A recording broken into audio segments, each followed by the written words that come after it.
हे अर्जुन, मनुष्य को मैं के घमंड की मदिरा पिलाकर मदहोश करने वाला पाखंडी केवल मन है।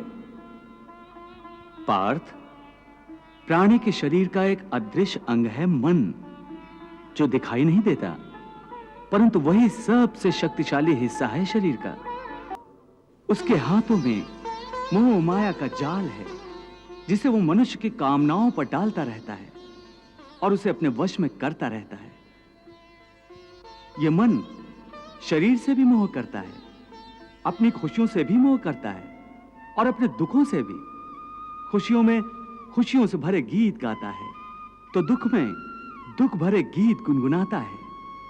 अपने दुख में दूसरों को शामिल करके उसे खुशी होती है। किसी भी प्राणी को उसका मन जीवन के अंत तक अपने जाल से निकलने नहीं देता।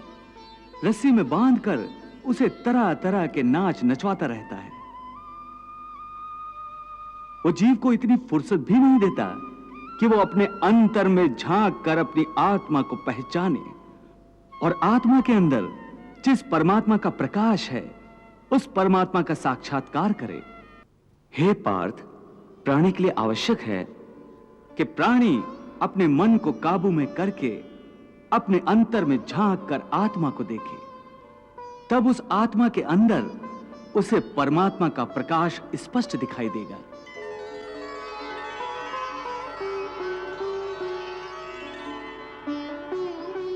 उसी को परमात्मा का साक्षात्कार कहते हैं।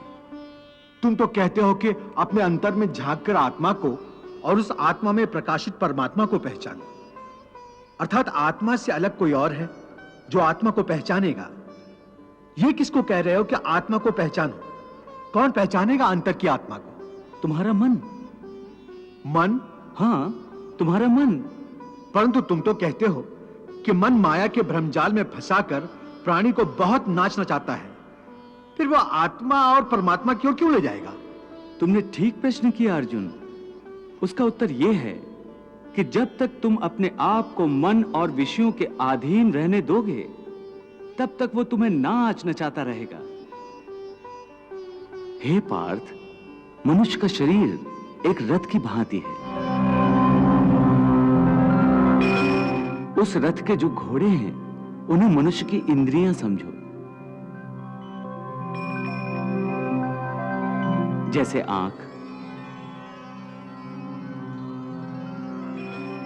नाक,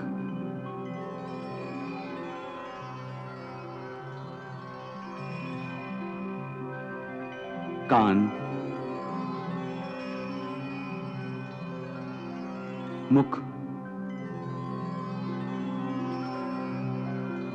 जीवा आदि।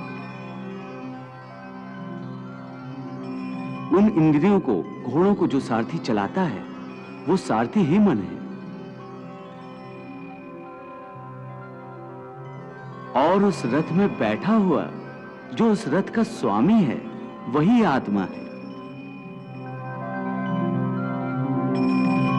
मनुष्य की इंद्रियां अपने विषयों की ओर आकर्षित होती रहती हैं और उसका मन इंद्रियों को उनके विषयों की ओर ही दौड़ाता रहता है।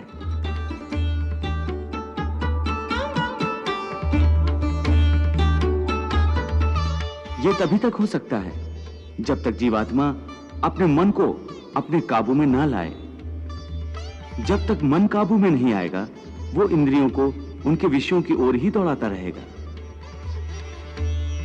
विषय उनको बुलाते हैं, इंद्रियां उनकी तरफ भागती हैं और मन जीवात्मा की परवाह किए बगैर रथ को उस ओर लिए जाता है।